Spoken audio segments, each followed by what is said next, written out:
Hi everyone! So, this is a very special day. The day that the Lord has made. So, today is my birthday. At dahil dyan, we have decided to do this charity event na taon-taon namin ginagawa since 2013. So, before, nagkakaroon kasi ako ng mga celebration na medyo bongga sa hotels, sa iba't ibang mga lugar. Pero, since the year 2013, one of the model's mom suggested to me na why not celebrate it ng ginagawa natin yung charity. So, yun nga, in the year 2013, we have started this project. And this year, kahit na nagka-pandemic, supposed to be, hindi matutuloy ito. Pero, hindi ko maano na hindi matuloy eh. Di bali nang wala akong celebration. Basta itong nasimulan natin ay mabibigay pa rin natin ang annual na gift giving at saka feeding program sa mga ating kapatid na mga Aitas dito sa Bagong Silang sa San Pablo, Castillejo, Zambales. Yan, so nandun sila.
Ganito kasi alam ni James ngayon, gift giving ang gagawin natin. Pero hindi niya alam, meron tayong birthday surprise para sa kanya ngayon.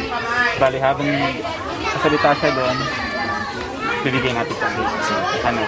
Tara, let's go! Ready na ba kayo? Sige, lahat kayo! Lahat kayo bibigyan ng regalo mamaya! Father!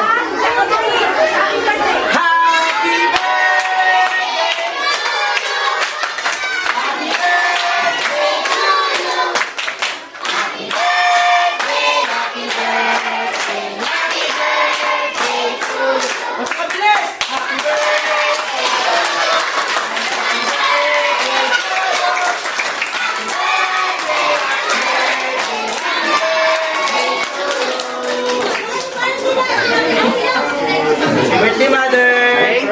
Thank you very much!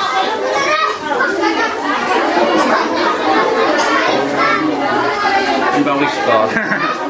Wish ko na lahat.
So ngayon, natapos na yung ating gift giving at saka yung ating feeding program para sa mga kapatid nating mga Aitas dito sa Sitio Bagong Silang, Castillejo, Zambales. Actually, this is my favorite place. Maraming mga Aita communities dito sa Zambales, pero siguro dito yung pinakamaraming beses ako nagpunta in 7 years of doing this. Ngayon, kasama natin si Vernon Relox Jr., SK Kagawad ng San Jose, Montalban, Rizal. Ngayon, yan. So, nakita nyo na kami dati sa Christian series. Yan, flash natin yung picture nung nakita ko siya doon. Siya yung coach ni Clifford, ni Zach Bigo.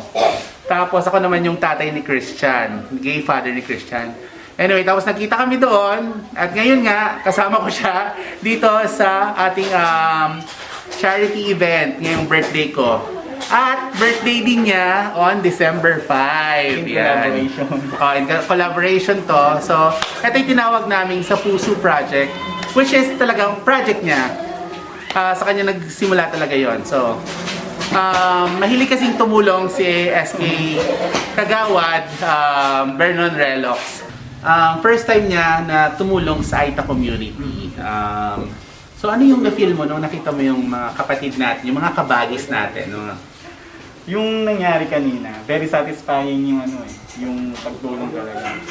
Nakikita mo sa mata nila eyes to eyes, nakikita mo yung kagandahan ng itsura nila. Kasi pag sinabing Aita, pumapasok lagi sa isipan natin, mababang bilang sa lipunan, na hindi natin naman minsan nakikita yung kahalagahan ng kultura na dapat natin pinapahalagahan para sa kanila. So ito, napakahalaga nito na binigay natin pagkakataon para sa kanila. Kasi ang mga bata, maliit na tulong na ibigay mo sa kanila, malaking ang pasasalamat na ituturing para sa iyo. Kasi ang mga laruan na galing dito. Actually, kaya isa sila sa favorite kong beneficiary. Kapag gumagawa kami ng fashion show or concert every year, yung kinikita po nun, yun yung pinang-feeding and gift-giving namin. Pero since nagkaroon tayo ng pandemic this year, wala po. So, sariling budget, hindi ko maatim na talagang hindi ituloy ito ngayong project na to. So kahit pandemic, kailangan ituloy natin. So ayun, pagplanuhan namin na ngayon nga isagawa itong feeding program na nagawa natin today. So very fulfilling, no? Saka lalo na nung first time ko dito, halos naiiyak ako nung pag nagbibigay ako sa kanila kasi nakikita mo on their eyes na talagang sobrang na-appreciate nila yung mga binibigay mo. Maliit man o malaki. Napakaliit ng tulong pero patuloy ang pasasalamat. Oo, yan. Ayun ang So, all in all, pagod. ano masasabi mo sa experience mo dito sa Zambales? Great experience to para sa akin kasi unang-una, madadagdagan na naman yung memories. Di ba? Na nagawa natin sa pagkakataong ito. At the same time, tuloy-tuloy pa rin naman yung pagbibigyan natin ng tulong para sa mga bata. Tama. At saka, hindi lang yun, hindi lang dumaan yung birthday natin na nag-blow tayo ng cake, nagkaroon ng pagsasalo, kundi naging sensible yung celebration ng birthday, di ba? So, yan, shoutout sa mga December babies. My birthday is December 2, siya naman December 5. So, happy birthday sa inyong lahat dyan. And sana ay naging inspirasyon sa inyo ang munting pagtulong na ito. So ngayon kasama naman natin si Teacher Jean. So siya yung teacher dito, dito sa Kanaynayan, sa Sitio Bagong Silang. At kasama rin natin si Paolo at saka si Adam ng JOB Models. Actually every year marami akong kasama mga models, kaya lang since pandemic silang dalawa lang yung nakasama ngayon. So, thank you very much sa mga parents nila. At pinayagan ninyo sila. Okay. Ma'am, ayun, nakita tayo ulit. Pang ilang beses na natin ito. So, it's nice to see you again. So, maraming salamat sa pag-assist mo kanina. So, ano masasabi mo? Sir, isang blessing po naman ulit sa amin kahit sa tipin ng pandemic. Thank you dahil naalala niyo po kami. Hindi kayo nagsasawa at isa pong karangalan sa mga kapatid na lagi kayong nakakaalala sa amin. At yung sa maliit na bagay, isang napakalaking karangalan po sa amin. Dahil hindi naman po naman kayang bumili ng laruan para sa anak kahit umiiyak na. Kaya isang bagay po yun na hindi makakalimutan ng mga bata dito sa amin. Kasi ang tinuturuan ko lang po mga old school youth, yung mga 18 na hindi nakapagtapos. Sa DepEd-AS po kasi ako. Pero ina-assist ko pa rin sila in terms of andito ako na naging facilitator. So, yan. Thank you very much po, ma'am. At hope to see you again soon. Okay, so, ayan. So, dito nagtatapos ang ating vlog at ang ating charity event for today. So, maraming salamat and shout out sa aming videographer, photographer na si Jomar Baguio Punay. Yan. Thank you very much. Okay, thank you everyone. Advance Merry Christmas and a Happy New Year.